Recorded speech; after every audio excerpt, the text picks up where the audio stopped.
If you want to get whatever you want in life, you must understand one truth. Desire means nothing without disciplined execution. Most people chase impulses.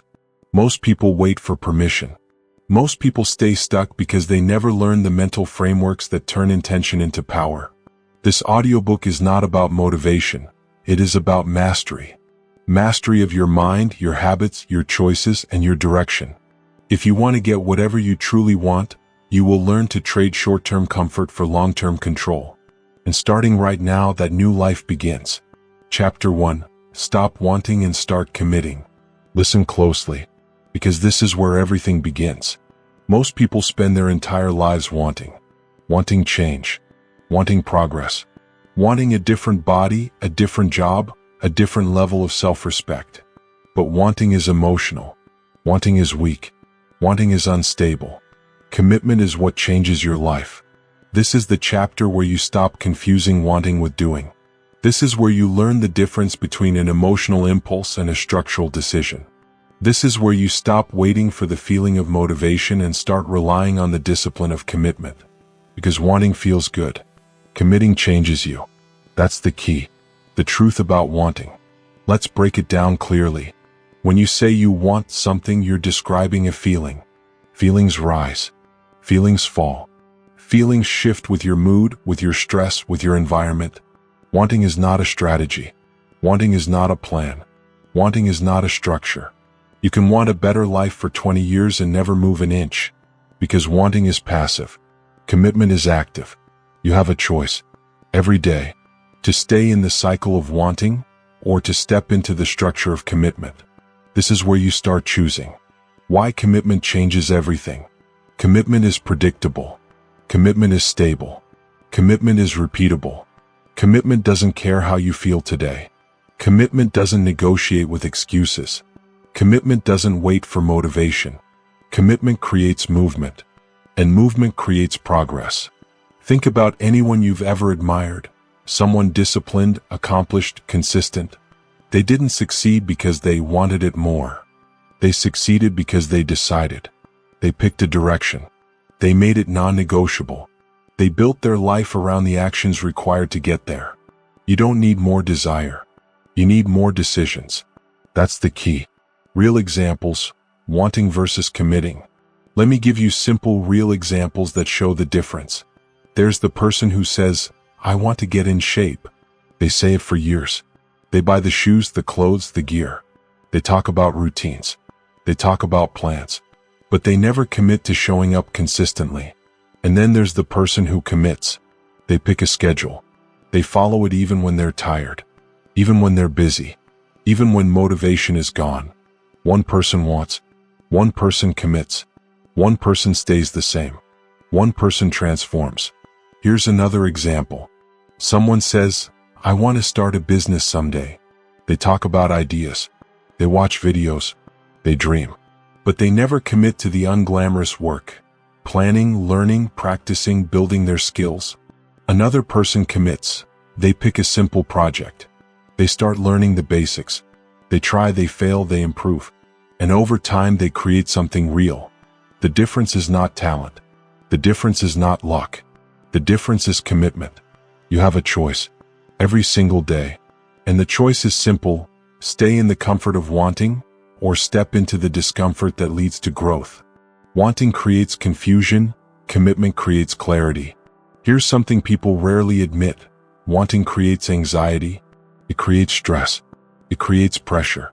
Because when you want something but don't commit to it, you live in a constant state of internal conflict. You say you desire change, but your actions stay the same. Commitment removes that conflict. Commitment simplifies your life. Commitment reduces the noise. Why? Because commitment answers the question before it's even asked. You don't waste mental energy deciding whether you'll follow through. You already decided. And that decision gives you clarity. Clarity is a superpower. Clarity removes hesitation. Clarity removes doubt. Wanting is vague. Commitment is clear. And clarity leads to action. That's the key. Replace I hope with I execute. If there's one shift you make in this chapter, make it this. Stop saying I hope. Start saying I execute. I hope I stay consistent. No, I execute the plan. I hope I stay disciplined. No, I follow through on my decisions. I hope I succeed. No, I build success through action. Hope is passive. Execution is active. Hope is uncertain. Execution is deliberate. Hope feels safe. Execution requires responsibility. You have a choice: to keep hoping or to start executing. And I'll tell you this, the moment you shift from hoping to executing, your entire life begins to move forward. Commitment is a responsibility. Commitment forces you to take responsibility for your direction. It requires you to own your decisions. It requires you to show up even when it's uncomfortable.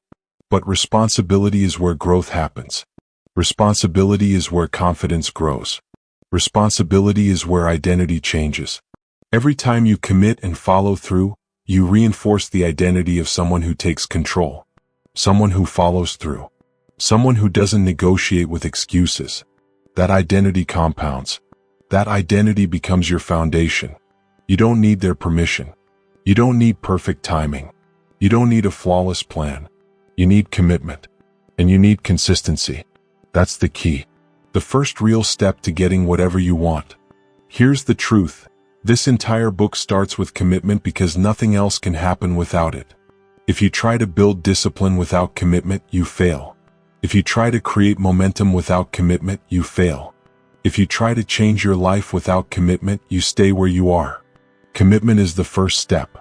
Commitment is the foundation. Commitment is the non-negotiable. And now it's your turn. You have a choice. Right now. You can keep wanting, or you can start committing. Because wanting feels good. But committing creates change. And change is why you're here. You just learned the difference between wanting and committing. You learned the truth about clarity, responsibility, and choosing action over emotion. Now it's time to build the structure that supports your commitment. Because commitment without a system fades. But commitment with a system becomes unstoppable. Chapter 2, Build a System, Not a Fantasy. If Chapter 1 taught you anything, it's this: wanting doesn't change your life. And now we take the next step. Because commitment without structure collapses. Commitment without a system fades. Commitment without daily actions turns right back into fantasy. This chapter is where you stop dreaming and start building. Where you stop chasing motivation and start trusting the system you create. Where you learn the truth: fantasy-driven goals fail because they rely on emotion, and emotion is inconsistent. Systems succeed because they rely on repeatable action. Say it with me: systems don't care how you feel. Systems only deliver results. The trap of fantasy-driven goals. Let's talk about the fantasy, the dream, the picture you hold in your mind. Everyone has one. The perfect career, the perfect fitness level, the perfect lifestyle, the perfect version of themselves. And there's nothing wrong with having a dream. But there is something deeply wrong with depending on the dream to carry you.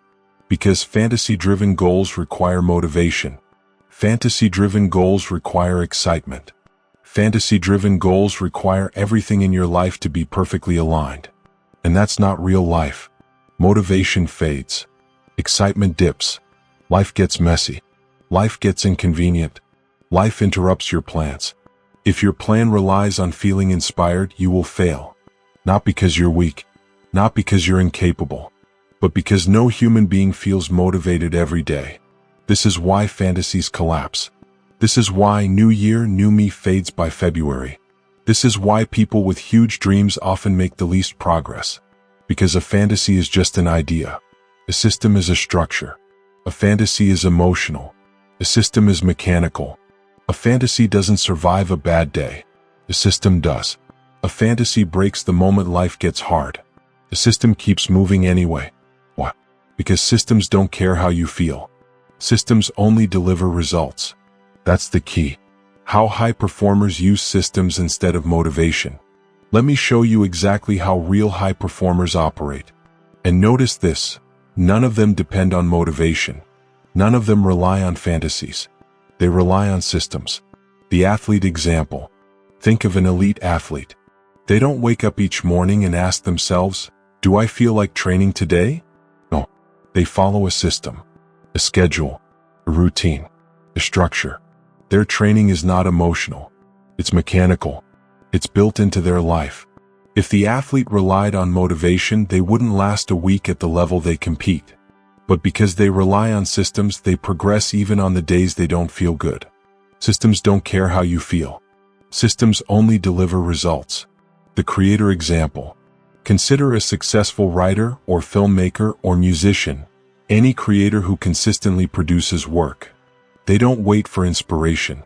They sit down and work at specific times, in specific ways, with specific routines. They have systems to handle drafts, revisions, brainstorming, workflows. They know inspiration is unreliable, so they don't depend on it. They depend on structure. That's why they grow. Because structure beats talent. Structure beats motivation. Structure beats fantasy. The entrepreneur example. Think of a small business owner who survives long-term. They don't build their business on excitement alone. They use systems. Sales systems, customer systems, workflow systems, time systems, money systems. Even on the days they feel overwhelmed or discouraged, the system keeps the business alive. The business doesn't rely on how they feel. The business relies on the system. And again, systems don't care how you feel. Systems only deliver results. Why systems are more powerful than goals. Here is the truth that most people never learn. Goals create direction. Systems create progress. A goal says, I want to get fit. A system says, I train at 6 a.m. Monday through Friday. A goal says, I want to write a book. A system says, I write 500 words a day. A goal says, I want to be more confident. A system says, I practice uncomfortable skills daily. Goals depend on your mood.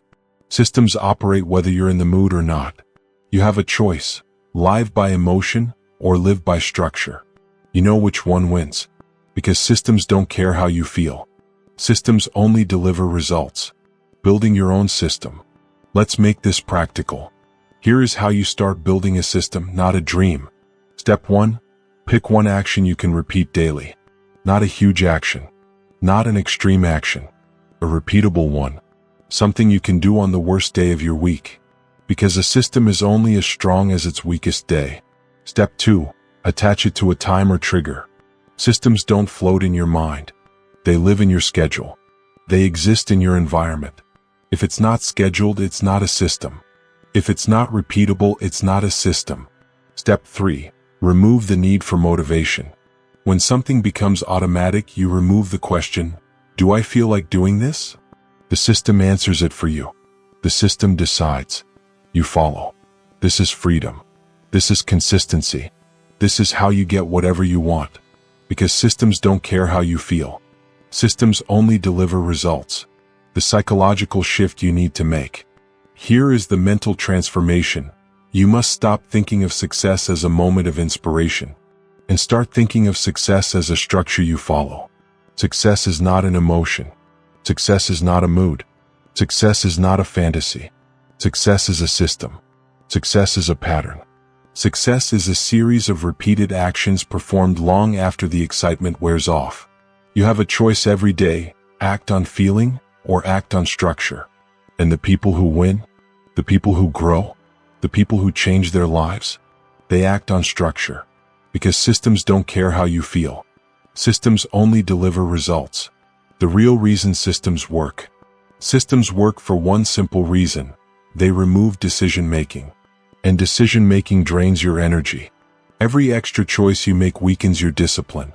Every negotiation with yourself wastes time and mental strength. But with a system, the decision is already made. The structure is already set. You just follow the plan. This frees your mind.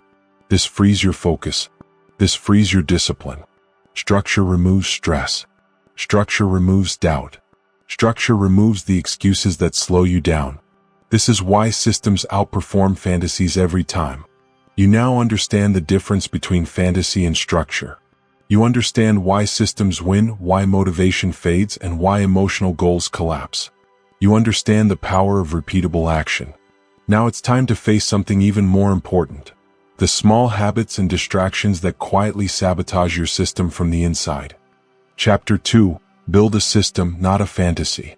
If chapter 1 taught you anything, it's this: wanting doesn't change your life. And now we take the next step. Because commitment without structure collapses. Commitment without a system fades. Commitment without daily actions turns right back into fantasy. This chapter is where you stop dreaming and start building. Where you stop chasing motivation and start trusting the system you create.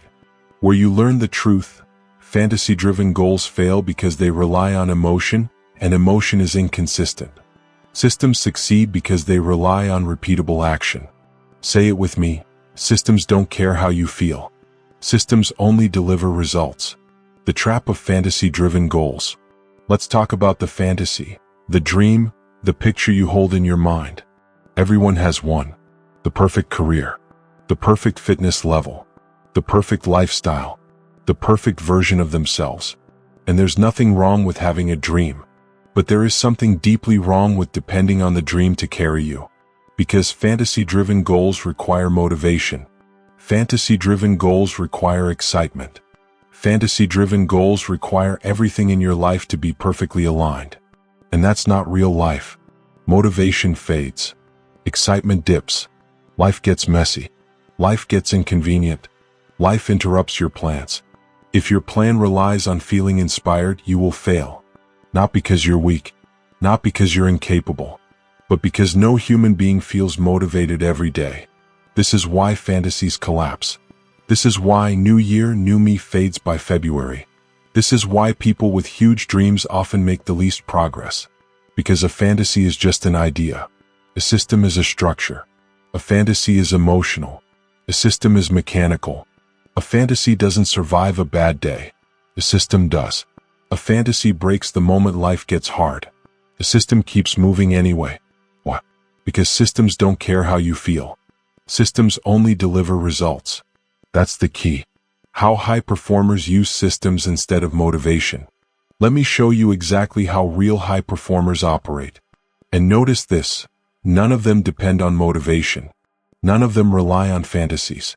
They rely on systems. The athlete example. Think of an elite athlete. They don't wake up each morning and ask themselves, "Do I feel like training today?" No. They follow a system, a schedule, a routine, a structure. Their training is not emotional. It's mechanical. It's built into their life. If the athlete relied on motivation, they wouldn't last a week at the level they compete. But because they rely on systems, they progress even on the days they don't feel good. Systems don't care how you feel. Systems only deliver results. The creator example. Consider a successful writer or filmmaker or musician, any creator who consistently produces work. They don't wait for inspiration. They sit down and work at specific times, in specific ways, with specific routines. They have systems to handle drafts, revisions, brainstorming, workflows. They know inspiration is unreliable, so they don't depend on it. They depend on structure. That's why they grow.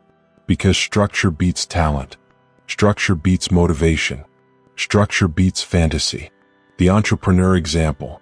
Think of a small business owner who survives long-term. They don't build their business on excitement alone. They use systems. Sales systems, customer systems, workflow systems, time systems, money systems. Even on the days they feel overwhelmed or discouraged, the system keeps the business alive. The business doesn't rely on how they feel. The business relies on the system. And again, systems don't care how you feel. Systems only deliver results. Why systems are more powerful than goals. Here is the truth that most people never learn. Goals create direction. Systems create progress. A goal says, "I want to get fit." A system says, "I train at 6 a.m. Monday through Friday." A goal says, "I want to write a book." A system says, "I write 500 words a day." A goal says, "I want to be more confident." A system says, "I practice uncomfortable skills daily." Goals depend on your mood. Systems operate whether you're in the mood or not. You have a choice: live by emotion or live by structure. You know which one wins. Because systems don't care how you feel. Systems only deliver results. Building your own system. Let's make this practical. Here is how you start building a system, not a dream. Step 1. Pick one action you can repeat daily. Not a huge action. Not an extreme action. A repeatable one. Something you can do on the worst day of your week. Because a system is only as strong as its weakest day. Step 2. Attach it to a time or trigger. Systems don't float in your mind. They live in your schedule. They exist in your environment. If it's not scheduled, it's not a system. If it's not repeatable, it's not a system. Step 3. Remove the need for motivation. When something becomes automatic, you remove the question, do I feel like doing this? The system answers it for you. The system decides. You follow. This is freedom. This is consistency. This is how you get whatever you want. Because systems don't care how you feel. Systems only deliver results. The psychological shift you need to make. Here is the mental transformation. You must stop thinking of success as a moment of inspiration and start thinking of success as a structure you follow. Success is not an emotion. Success is not a mood. Success is not a fantasy. Success is a system. Success is a pattern. Success is a series of repeated actions performed long after the excitement wears off. You have a choice every day, act on feeling or act on structure. And the people who win, the people who grow, the people who change their lives, they act on structure. Because systems don't care how you feel. Systems only deliver results. The real reason systems work. Systems work for one simple reason. They remove decision-making. And decision-making drains your energy. Every extra choice you make weakens your discipline. Every negotiation with yourself wastes time and mental strength. But with a system, the decision is already made. The structure is already set. You just follow the plan. This frees your mind. This frees your focus. This frees your discipline. Structure removes stress. Structure removes doubt. Structure removes the excuses that slow you down. This is why systems outperform fantasies every time. You now understand the difference between fantasy and structure. You understand why systems win, why motivation fades, and why emotional goals collapse. You understand the power of repeatable action. Now it's time to face something even more important. The small habits and distractions that quietly sabotage your system from the inside. Chapter 3. Eliminate the small addictions controlling you. This chapter might challenge you more than any so far. Because this chapter exposes the truth people avoid. Not the dramatic addictions. Not the life-destroying addictions. But the small ones. The quiet ones. The ones hiding in your pocket, on your desk, in your daily habits. Micro-addictions. The tiny impulses that steal your focus. The little dopamine hits that drain your discipline. The comfortable shortcuts that destroy long-term growth without you ever noticing. These small addictions don't ruin your life overnight. They ruin it slowly, quietly, silently. And here's the key truth of this chapter. If you cannot control the small impulses, you cannot control the big future. The invisible power of micro-addictions. Let's be honest. Most people believe their lack of progress is caused by something big. A big obstacle. A big failure. A big fear. A big insecurity. But more often it's none of those. It's the micro-addictions. The tiny habits you've normalized. The endless scrolling. The constant checking. The quick dopamine spike. The unnecessary snacking. The compulsive refreshing. The automatic grabbing of your phone the moment you feel bored. Not harmful by themselves, but devastating when repeated all day, every day. Why? Because micro-addictions steal your attention. They break your focus. They weaken your discipline. They dissolve your momentum. Every time you give in to a small impulse, you teach your brain one message: I obey distraction. And if you obey distraction in the small moments, you will obey distraction in the big moments. You have a choice, a real one. Every time you reach for comfort instead of control. Because if you cannot control the small impulses, you cannot control the big future. How micro-addictions break mental sharpness. Let's break down exactly how these tiny habits weaken you over time. 1. They fragment your focus. Every time you check your phone just for a second, you interrupt your mental flow. It takes time to recover, time to refocus, time to get back into your work. You may think it's nothing, just a moment, but it's not. Those micro-interruptions destroy your mental sharpness. 1 minute of distraction can cost 15 minutes of focus. That's not a guess. That's how the brain works. If your mind is constantly switching, you never build the deep focus required for mastery. 2. They lower your frustration tolerance. Micro-addictions give you relief instantly. Without effort. Without patience. Swipe. Tap. Scroll. Your brain gets rewarded instantly. But life doesn't work like that. Growth doesn't work like that. Discipline doesn't work like that. Real progress requires staying with discomfort. But micro-addictions train you to escape discomfort. That's the silent danger. You feel a moment of boredom? Phone. You feel a moment of stress? Swipe. You feel a moment of resistance? Distraction. This trains your brain to avoid difficulty, not face it. And if you avoid difficulty in the small things, you will avoid it in the big things. 3. They weaken your identity. Here's the psychological truth. Every action is a vote for the type of person you are becoming. When you give in to small impulses repeatedly, you reinforce the identity of someone who loses control. Someone who reacts instead of directs. Someone who follows convenience instead of intention. And identity governs behavior. Identity creates your future. So every micro-addiction is not just a distraction, it's a vote.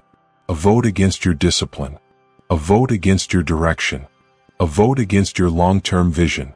And again, if you cannot control the small impulses, you cannot control the big future. Relatable real-life examples. Let's make this even clearer with examples you know all too well. Example 1. The person who intends to work. They sit down to start a project. They're ready. They're committed. They mean well. Then they check their phone real quick. Scroll for a minute. Look at a notification. Open an app. 10 minutes gone. 20 minutes gone. Momentum gone. They didn't fail because they lacked talent. They didn't fail because they lacked intelligence. They failed because a micro-addiction stole their focus. Example 2. The person who plans to get healthy. They want to eat better. They want to move more. They want to feel stronger. But their day is filled with micro-choices that weaken discipline. Mindless snacking, quick sugar hits, one more treat, one more bite, one more craving they automatically obey. Small choices, but repeated daily. And those small choices shape their identity, someone who gives in.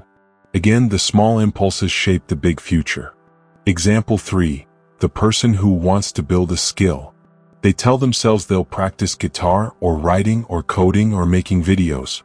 But every time practice gets even a little uncomfortable, they escape. Open YouTube. Open social media. Open something easy. They didn't lack passion. They lacked control. They let the micro-impulse win. Because if you cannot control the small impulses, you cannot control the big future. The path to taking your power back. Let's talk solutions. Because this chapter is not about guilt. It's about power. Your power. Step 1. Identify your micro-addictions. Be honest. Name them. Scrolling. Checking messages. Opening apps. Snacking. Impulse buying. Boredom browsing. If you don't name it, you cannot control it. Step 2. Create micro-interruptions. When you feel the impulse, pause. Just pause. Create 2 seconds of awareness. That's enough to break the automatic behavior. 2 seconds. That's all it takes to shift from reaction to decision. Step 3. Replace, don't just resist. Don't rely on willpower alone. Replace the habit. A deep breath. A glass of water. A stretch. A moment of grounding. A return to your system. Micro-actions that shift your focus back to your direction. Because you're not trying to eliminate desire. You're training control. The core message you must not forget. If you take nothing else from this chapter, take this. Your future is decided by your ability to control the smallest impulses. Discipline is not built in the big moments. Discipline is built in the micro moments. When you say no to the scroll. When you stay with the discomfort. When you choose structure over impulse. Those tiny decisions compound. Those tiny decisions reshape your identity. Those tiny decisions build long-term strength. Because if you cannot control the small impulses, you cannot control the big future. And you can control them. You have that power. You just have to use it. You've now seen how micro-addictions steal your potential. You've seen how small impulses shape your direction. You've seen how discipline begins with the smallest choices. Now it's time to focus on something even more powerful: clarity. Because once you eliminate distractions, you must know exactly what matters most. Chapter 4. Get ruthlessly clear on what actually matters. You are overwhelmed for one reason: you're trying to do everything, which means you're doing nothing deeply. This chapter dismantles the myth that you're overloaded because life is too busy. No, your overwhelm comes from lack of clarity. Your overwhelm comes from scattered energy. Your overwhelm comes from trying to hold too many priorities at once. And here is the core truth you must hear: clarity creates power. Confusion creates paralysis. Say it again so your mind absorbs it: clarity creates power.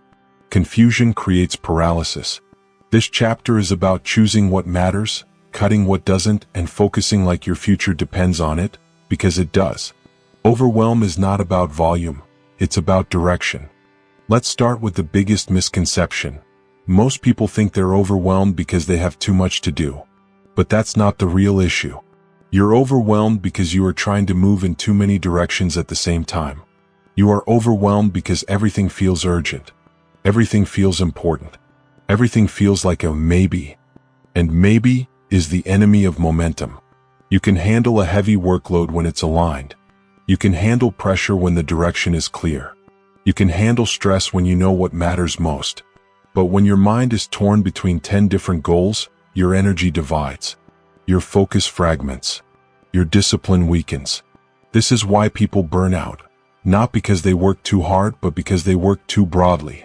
Clarity creates power. Confusion creates paralysis. That's the key. Why doing the right thing deeply beats doing 20 things lightly. Let's talk about depth. Because the people who win in life don't do everything. They do the right things deeply. They pick the handful of priorities that truly matter and they go all in. Success is depth, not width. Growth is concentration, not dispersion. Progress is focus, not chaos. Think of the most skilled people in any field. The strongest athletes, the best writers, the most effective leaders, the most disciplined individuals. They aren't dabbling. They aren't juggling 10 dreams at once. They are precise. They are intentional. They are focused. They know that the brain is powerful when pointed in one direction and almost useless when scattered in 20. You have a choice: scatter your energy or aim it like a laser. Because clarity creates power. Confusion creates paralysis. Examples of how precise priorities outperform scattered effort. Let's ground this in real, relatable examples. Example 1. The focused professional versus the multitasking professional. One person tries to chase every opportunity: new tasks, new ideas, new side projects, new commitments. They stay busy, but they stay stuck. Their effort is diluted. The other person picks a few core priorities and ignores everything else. They deepen their skill. They master their responsibilities. They make measurable progress. One looks busy. The other becomes effective. The difference is clarity. Example 2. The person with 10 goals versus the person with one mission. Someone with 10 goals rarely completes any of them. They jump from project to project. Their attention is divided. They never reach momentum. Meanwhile, someone with one mission, just one, builds massive progress over time. Their energy compounds. Their discipline strengthens. Their results multiply. Because every action fuels the same direction. Clarity creates power. Confusion creates paralysis. Example 3. The overwhelmed student versus the strategic student. One student tries to master every technique, every resource, every method. They get lost in the noise. They feel behind even when they're working hard. The strategic student identifies the key assignments, the high-impact actions, the real priorities. They focus on what moves the needle. They progress faster with less stress. It's not intelligence. It's clarity. The hidden cost of too many priorities. Every extra priority you hold drains your mental energy. Every unfinished goal weighs on your mind. Every open loop pulls at your attention. This is why you feel tired before you even begin. Not because you're doing too much, but because you're thinking about too much. Mental clutter is the enemy of consistency. Mental clutter destroys momentum. Mental clutter suffocates discipline. Your brain cannot move decisively when it is holding 20 different maybes. Your brain works best when it has one clear yes. And again, clarity creates power. Confusion creates paralysis. How to get ruthlessly clear on what matters. Let's talk strategy. Here's how you simplify your life and strengthen your direction. Step 1. Identify the top 1 to 3 things that actually build your future. Not what feels urgent. Not what feels comfortable. Not what others expect. Ask yourself, what actions actually move me toward the life I want to build? Not the life other people want for me. The life I want. Everything else is noise. Step 2. Remove or reduce the non-essentials. This is the part most people avoid, because it requires saying no. It requires letting go of tasks, habits, commitments, and obligations that drain your energy. But removing the non-essential is not loss. It is liberation. It frees your mind. It sharpens your discipline. It strengthens your consistency. Step 3. Align your daily actions with your core priorities. Clarity is not a list. Clarity is alignment. Your days must reflect your direction. If you say health matters, your actions must reflect it. If you say career matters, your actions must reflect it. If you say discipline matters, your actions must reflect it. No more contradictions. No more, I'll start tomorrow. No more telling yourself stories that don't match your behavior. Because action is the proof of your priorities.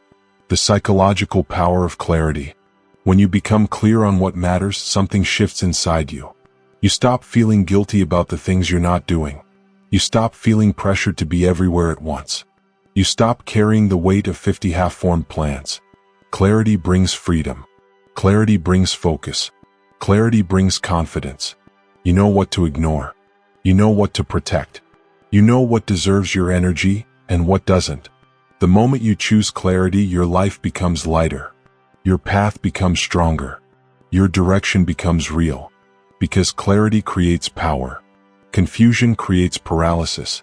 And once you understand that deeply, your entire mindset shifts. The core message of this chapter. If you try to do everything, you will accomplish nothing deeply. If you try to serve every priority, you will serve none well. If you try to chase every dream, you will chase away your discipline. Your future depends on focus. Your progress depends on clarity. Your growth depends on choosing what matters most. Your power increases the moment you simplify your direction. Clarity creates power. Confusion creates paralysis. And now you get to choose which one will shape your life. You have learned how clarity sharpens discipline, simplifies your path, and amplifies your power. But even with clarity, growth demands something deeper: identity.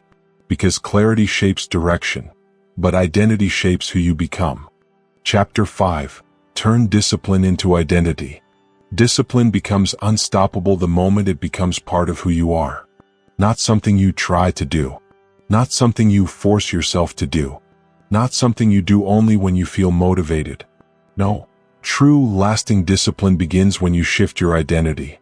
When the behavior is no longer an effort, but an expression. Because habits stick when they become part of who you are. Not something you attempt. Something you embody. This chapter is about identity. This chapter is about becoming the kind of person who acts with discipline automatically. This chapter is about transforming your self-image so your actions flow naturally from the person you believe you are. And here's the phrase we will repeat again and again. Identity drives action, and repeated action becomes reality. Let's make that truth permanent in your mind. Why identity matters more than motivation. You have been told to try harder. You have been told to be more motivated. You have been told to stop being lazy. But here's the truth. Trying harder won't save you. Motivation won't save you. Shaming yourself won't save you. Identity will. Because your identity sets the ceiling for your behavior. You will never act consistently in a way that contradicts who you believe you are.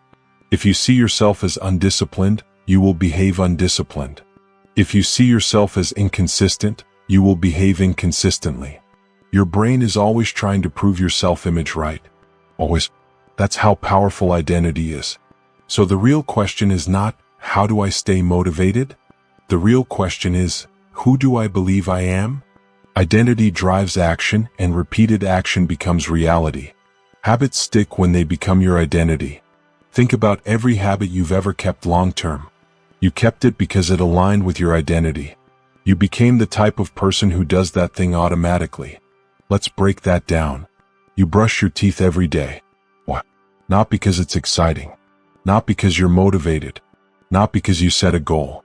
You do it because you believe, I am someone who brushes my teeth. It's identity. It's automatic. It's non-negotiable. It's built in.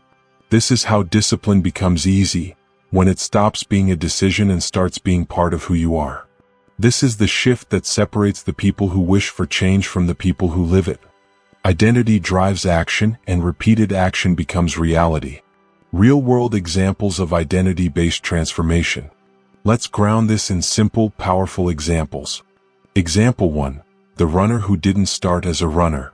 Someone begins running to get healthier. At first it's painful. Every step feels forced. Every morning run feels negotiable. But one day something changes. They stop saying, I'm trying to run. They start saying, I am a runner. That one sentence rewires the mind. Now running isn't a task. It's part of who they are. Missing a run feels wrong, not because of guilt, but because it contradicts their identity. Action follows identity. Identity follows repeated action. And reality changes. Example 2. The creator who became a daily creator. Someone wants to post videos, write, design, whatever their craft is. They start and stop repeatedly. They are inconsistent, frustrated, embarrassed. But eventually they stop focusing on goals and shift identity. I am the kind of person who creates every day. Not when I feel like it. Not when inspiration hits. Every day. Because that's who they are. Once that identity takes root, the discipline sticks.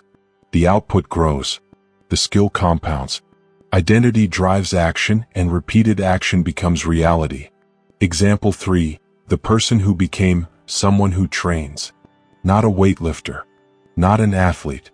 Not a gym influencer. Just someone who trains. That identity is simple, direct, solid.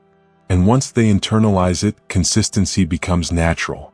Because training is what they do. It's who they are. Identity shifts create behavioral shifts. Behavioral shifts create life shifts.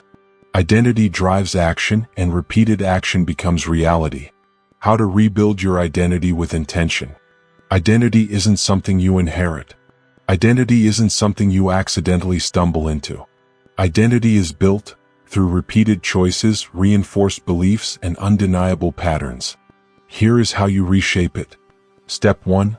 Claim the identity you want to build. Not someday. Not eventually. Right now. Who do you want to become? Not what goal you want. Who do you want to be? I am the kind of person who follows through. I am the kind of person who honors my commitments. I am the kind of person who trains daily. I am the kind of person who works on my craft. Your identity must be claimed before it becomes real.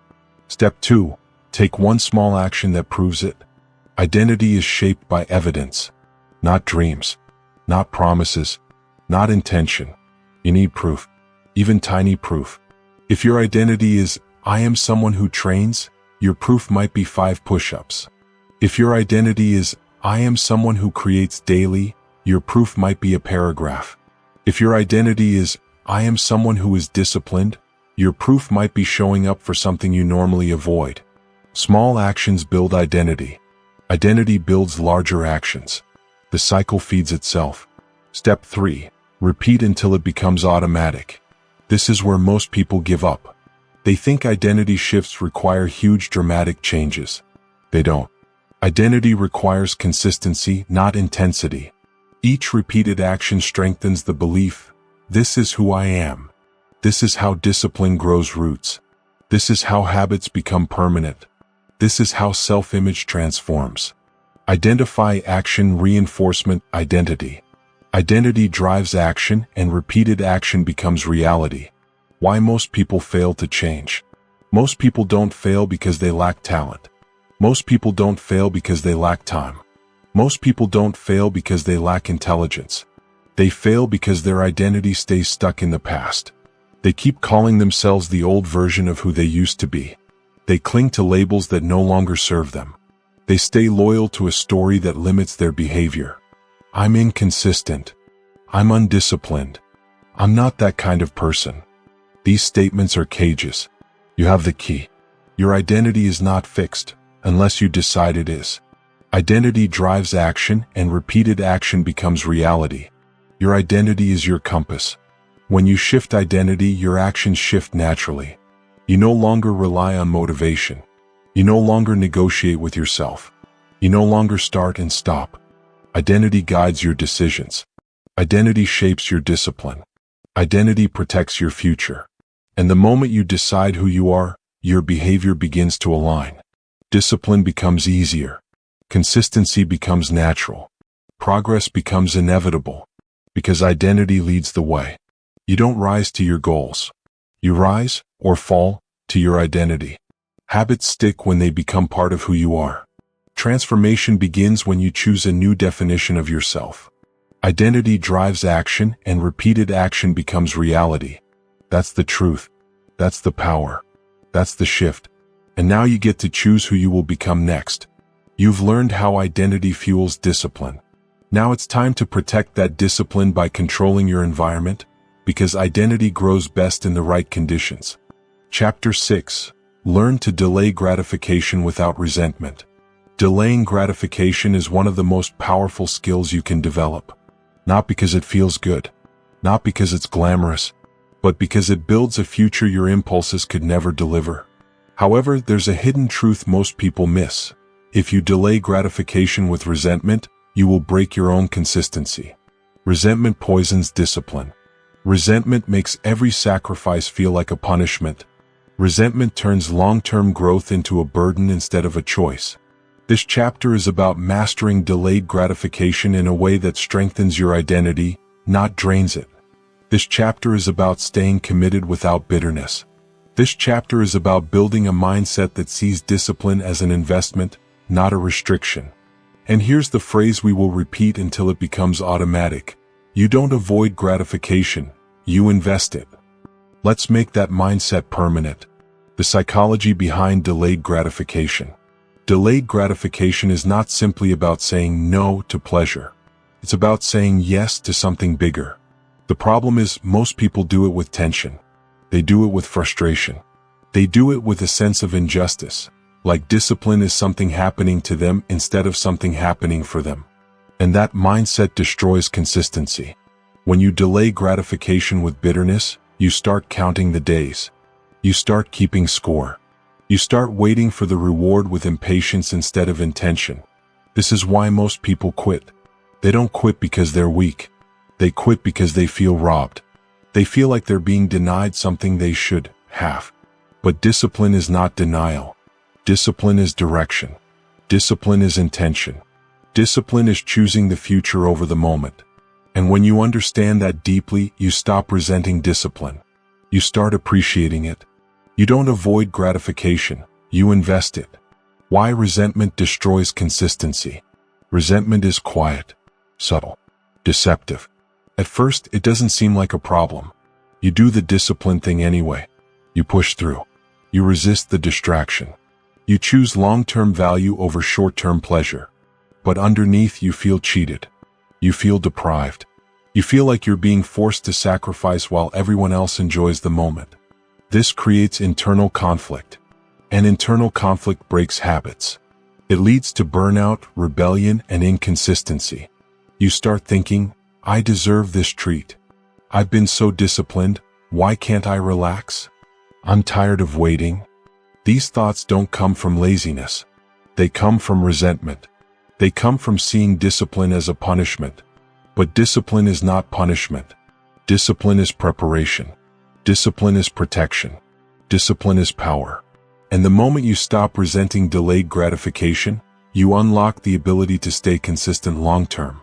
You don't avoid gratification, you invest it.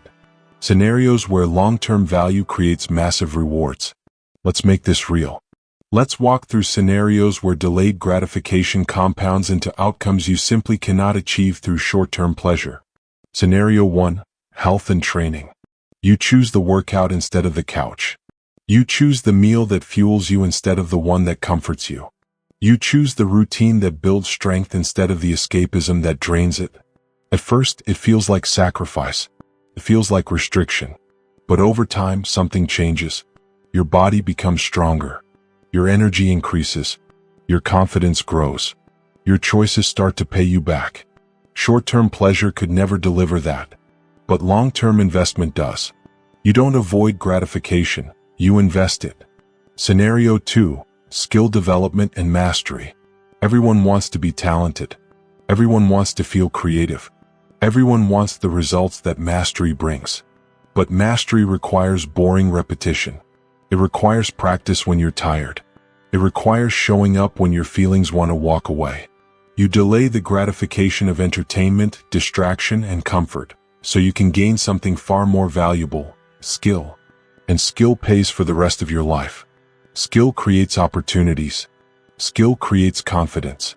Skill builds a future. Short-term comfort disappears in minutes. Skill compounds for decades.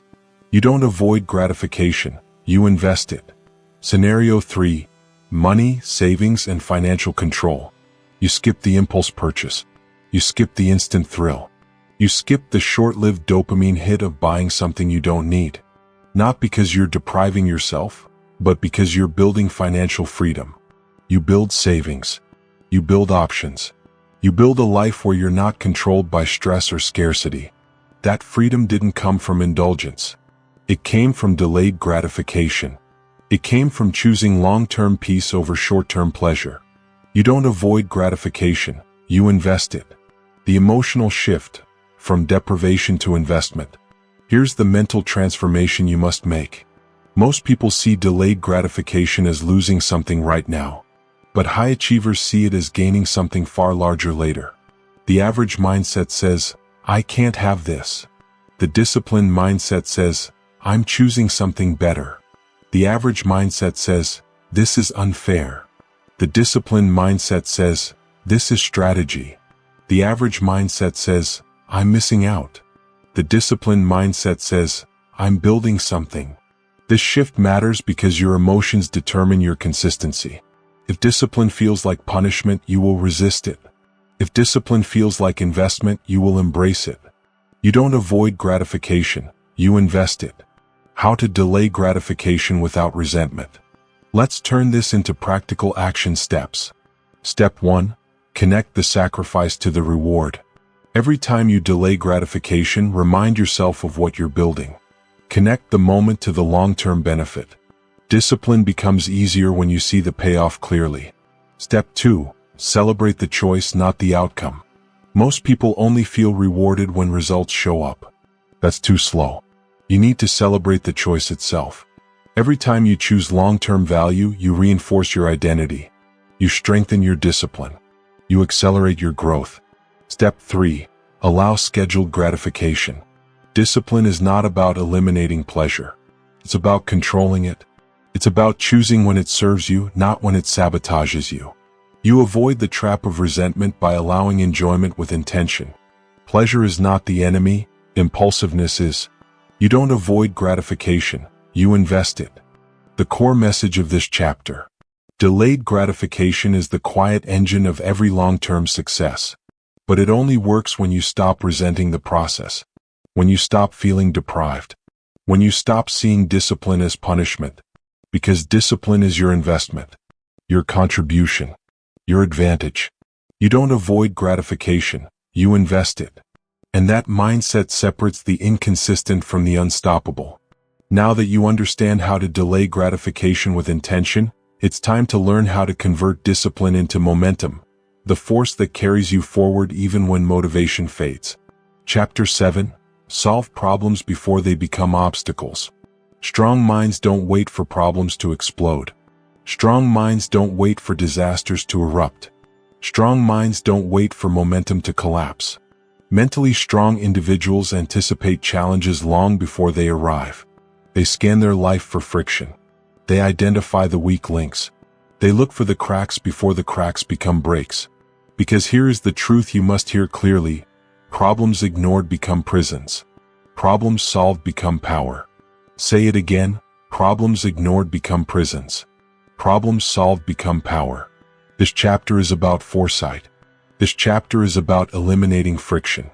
This chapter is about protecting your momentum before life slows you down. Mentally strong people anticipate, not react. Most people wait. Wait for the crisis, wait for the breakdown, wait for the moment everything falls apart. They live in reaction mode.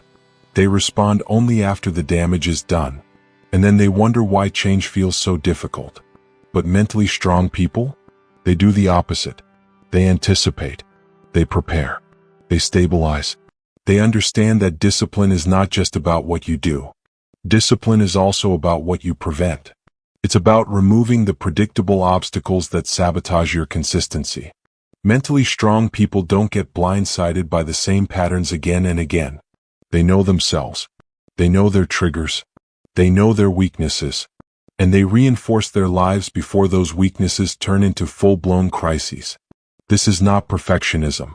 This is responsibility. This is strategic living. Because problems ignored become prisons. Problems solved become power. Friction destroys momentum. Remove it early. Let's talk about friction. Friction is the quiet enemy of discipline. Friction is the silent killer of momentum. Friction is the reason you don't follow through on the things you know you should do. Friction shows up as the cluttered workspace, the chaotic schedule, the unread messages, the disorganized plan, the late-night impulse, the morning routine you never prepared for. Friction seems small until it stops you. What systems thinkers understand is this: you don't rise to your goals. You fall to your systems. And systems exist to do one thing: lower friction so your discipline stays alive. You don't wait for friction to become failure. You remove it before it becomes an obstacle. Because problems ignored become prisons. Problems solved become power.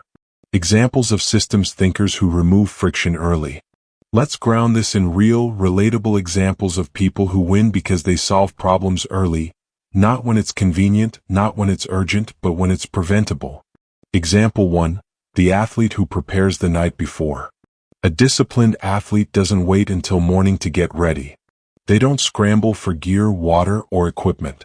They don't wake up and ask, "What should I do today?" The preparation happens the night before. Their clothes are laid out. Their routine is set. Their plan is already decided. By the time morning arrives, friction is gone. Momentum is protected. The problem never had a chance to become an obstacle. Problems ignored become prisons. Problems solved become power. Example 2. The creator who eliminates distractions before working. A skilled creator doesn't try to work in chaos. They don't hope for focus. They create focus. They silence notifications. They clear their desk. They set a timer. They reduce the number of decisions they need to make. They solve the problem of distraction before distraction steals their creativity.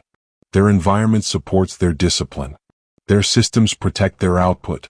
Their momentum stays intact. Problems ignored become prisons.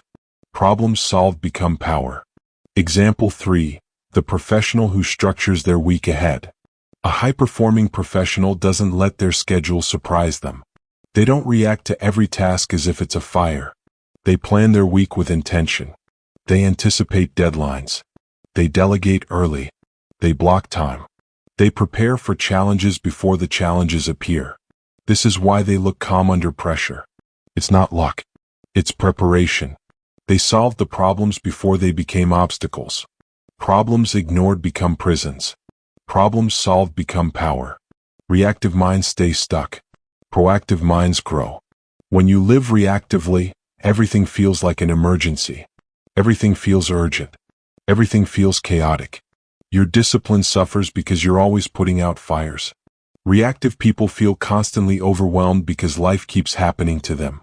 But proactive minds? They stay ahead. They stay prepared. They stay grounded. They don't wait for burnout, they schedule rest. They don't wait for chaos, they organize early. They don't wait for confusion, they clarify priorities. They don't wait for sabotage, they set boundaries. Proactive thinking creates stability. Proactive thinking creates momentum. Proactive thinking creates power. Because problems ignored become prisons. Problems solved become power. How to become a proactive problem solver. Let's convert this into practical action. Step 1. Identify repeating patterns that hurt you. Ask yourself, what slows me down week after week? What triggers me? What keeps disrupting my progress? Patterns don't lie. They repeat until you take responsibility for them. Step 2. Remove friction before it appears. Don't wait for the problem to happen again. Fix it now. Prepare your environment. Simplify your process. Organize your tools. Clear your schedule. Reduce the number of decisions you need to make. Every moment of friction you eliminate protects your discipline tomorrow. Step 3. Build small systems that prevent big problems. Systems don't have to be complicated. A checklist, a routine, a preparation ritual, a weekly review. Small systems prevent big setbacks. Small systems protect big goals. Small systems keep your momentum alive. Because momentum is fragile, and systems protect it. Problems ignored become prisons. Problems solved become power. Success is not only about what you do. Success is also about what you prevent. Mentally strong people stay ahead of their problems. They anticipate challenges. They remove friction. They protect momentum before momentum is threatened. Problems ignored become prisons. Problems solved become power. This mindset separates the reactive from the resilient, the overwhelmed from the disciplined, the inconsistent from the unstoppable. Now that you understand how to protect your momentum by solving problems early, it's time to learn the skill that strengthens every system you build: self-control. Because momentum collapses without emotional discipline. Chapter 8. Stop negotiating with your excuses. Approximate 1,020 words. Your excuses are not random. Your excuses are not accidental. Your excuses are not harmless. Your excuses are strategic. Your excuses are intelligent. Your excuses are persuasive. And all of that makes them dangerous. Because excuses exist for one purpose: to protect your comfort, not your future. Say it again. Your excuses sound convincing because they protect your comfort, not your future. This chapter is about exposing the truth. Most people don't lose to failure. Most people lose to negotiation. They negotiate with that quiet voice inside their head that says, later, tomorrow, not today. You're tired. You deserve a break. You can skip just once. That voice feels gentle, but it is not your ally. It is the voice that talks you out of greatness. It is the voice that rationalizes comfort. It is the voice that keeps you exactly where you are. Your future never negotiates. Your potential never negotiates. Only your excuses negotiate. And the moment you stop negotiating with them, your entire life changes. Excuses are comfortable lies you tell yourself.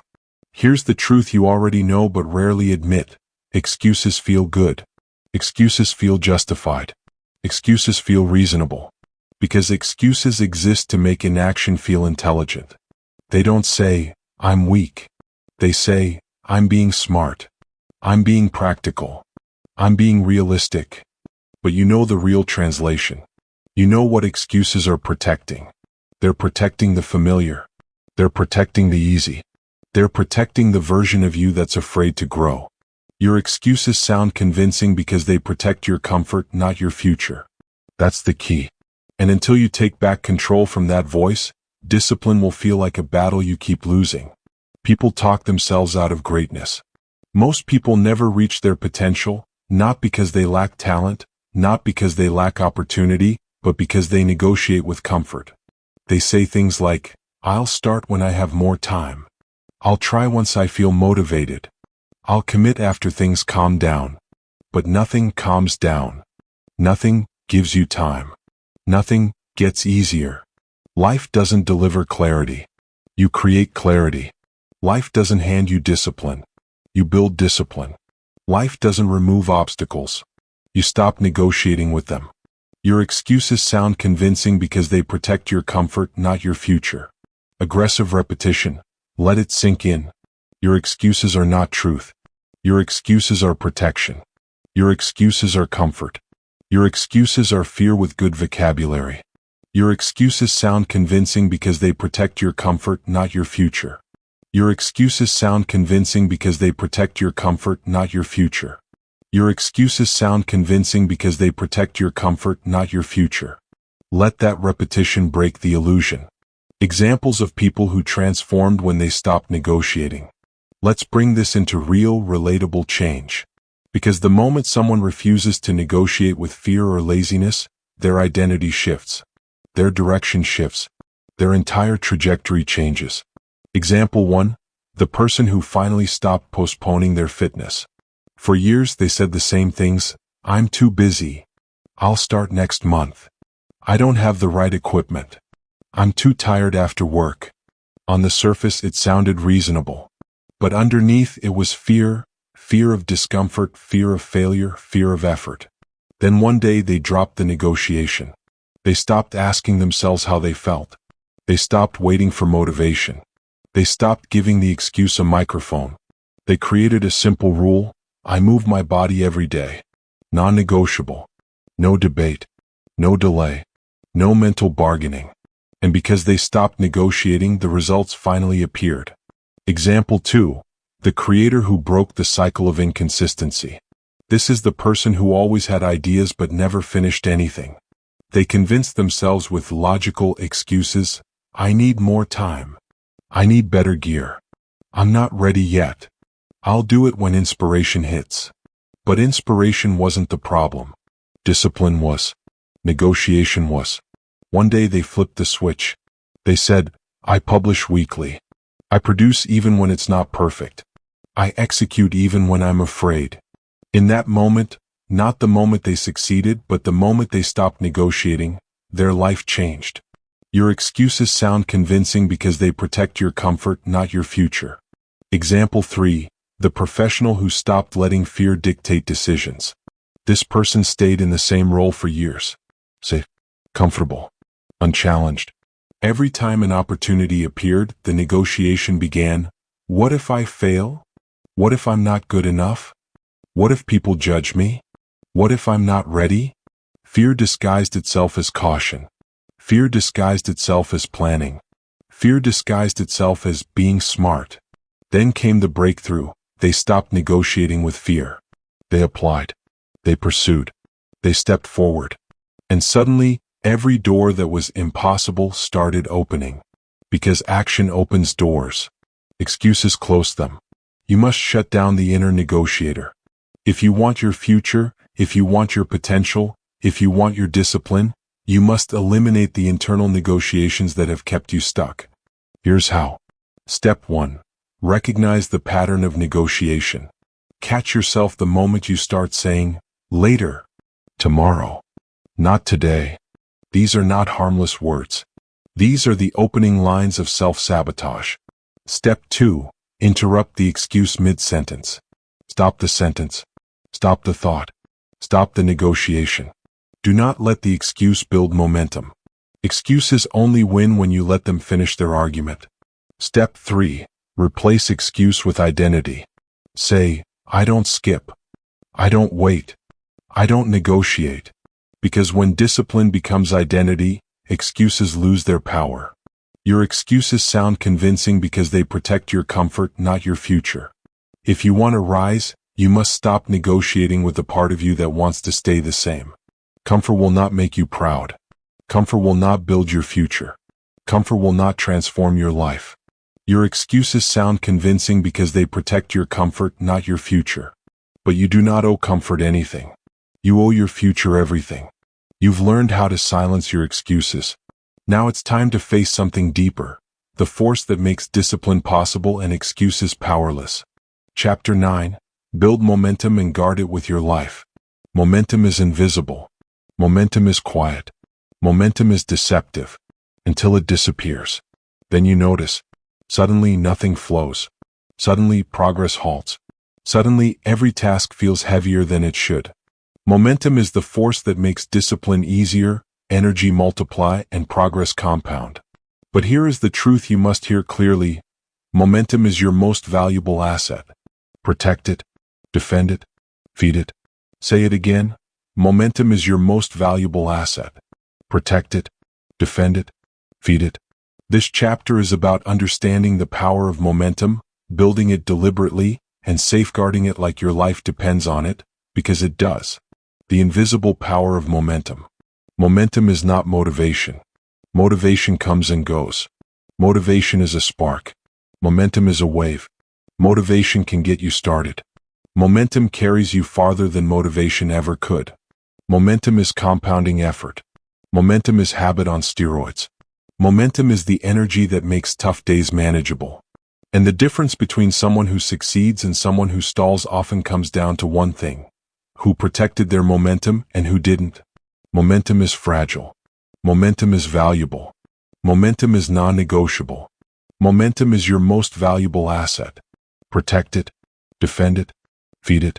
Progress accelerates once momentum exists. Once momentum exists, things get easier.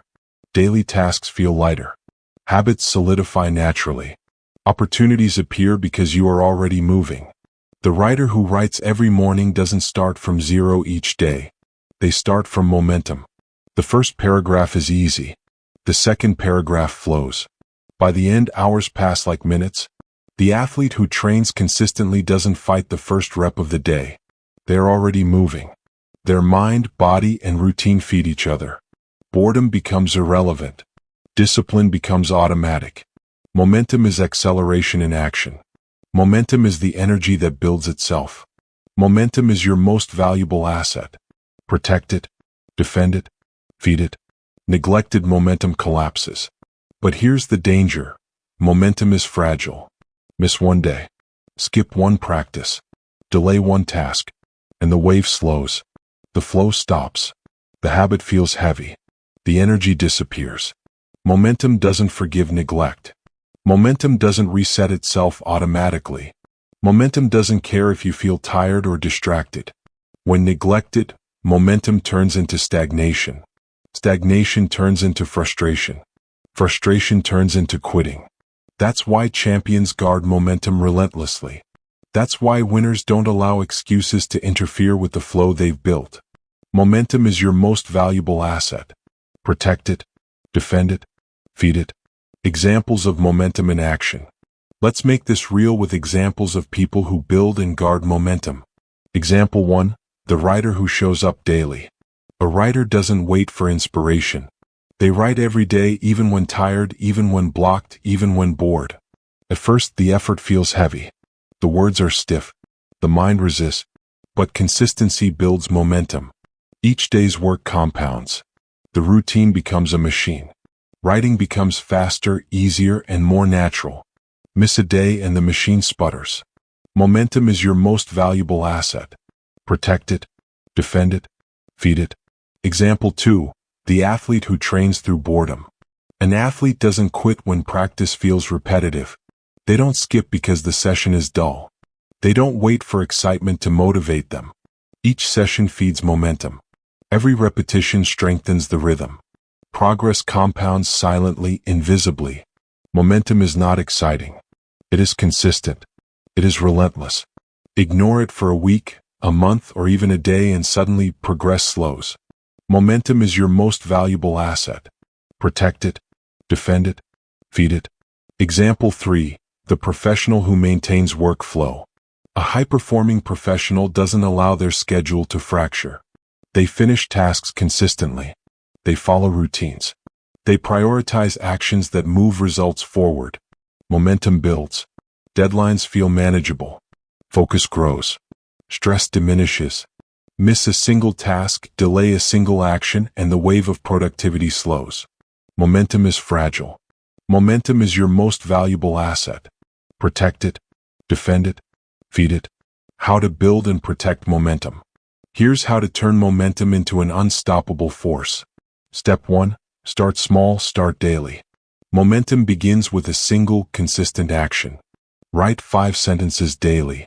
Do 10 push-ups daily. Complete one focused task daily. Small actions build waves. Consistency compounds. Momentum emerges silently, invisibly. Momentum is your most valuable asset. Protect it, defend it, feed it. Step 2. Protect momentum relentlessly. Momentum is fragile, so guard it aggressively. Avoid skipping. Avoid delay. Avoid rationalizing inactivity. Even a single lapse can derail flow. Even a single compromise can slow acceleration. Treat momentum like a sacred asset. Defend it like your life depends on it, because it does. Momentum is your most valuable asset. Protect it. Defend it. Feed it. Step 3. Feed momentum with wins. Momentum grows when it's fed. Feed it by completing tasks, finishing projects, and taking decisive action. Celebrate small victories.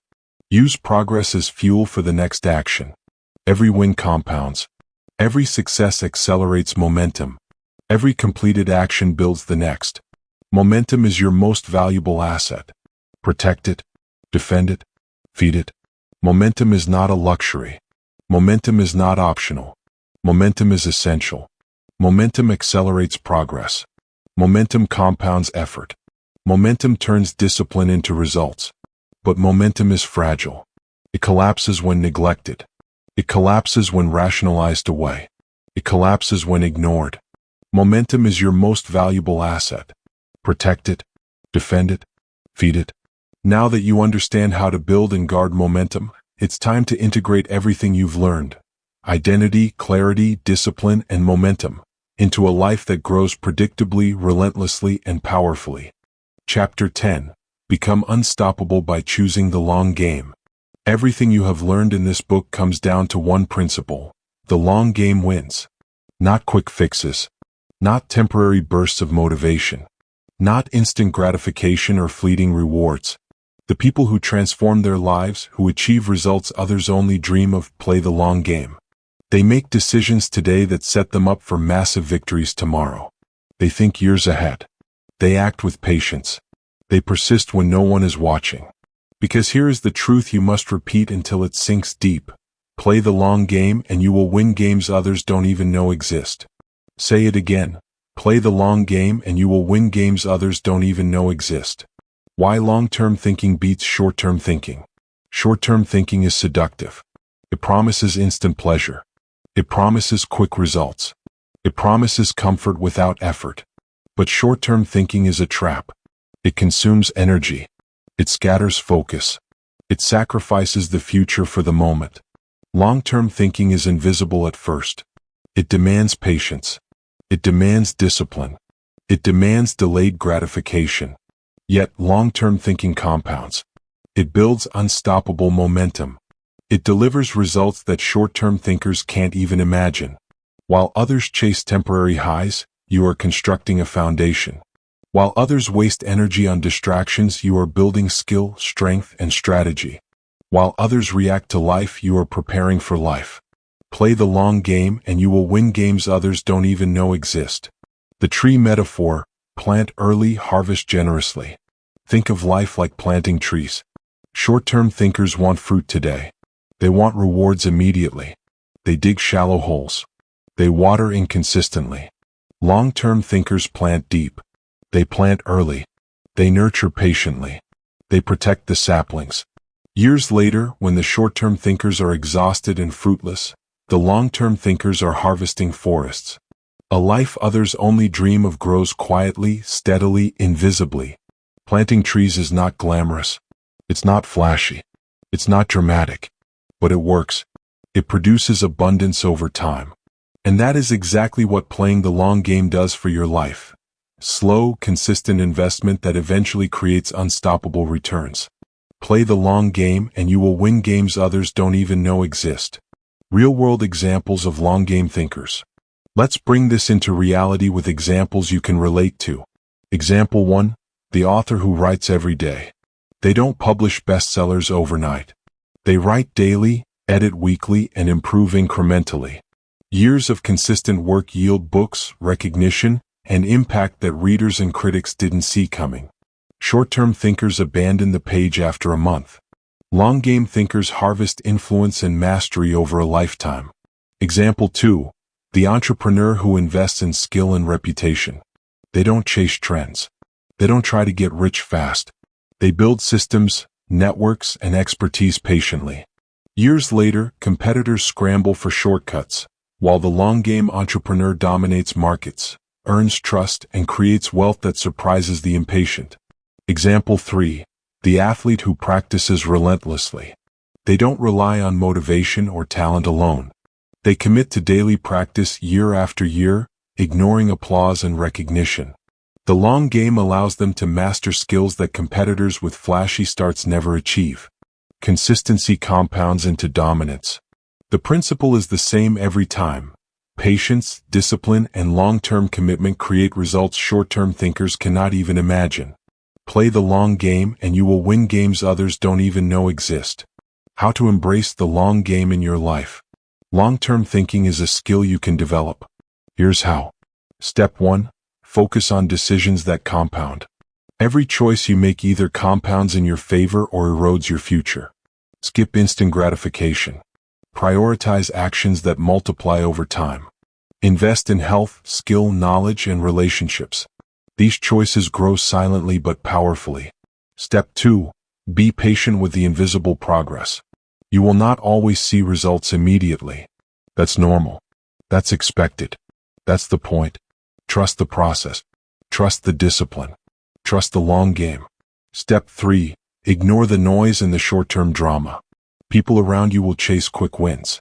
They will criticize your patience. They will flaunt temporary gains. Ignore them. Focus on your forest. Focus on your tree. Focus on your long-term harvest. Play the long game and you will win games others don't even know exist. The emotional power of the long game. Playing the long game transforms your mindset. You stop seeking instant validation.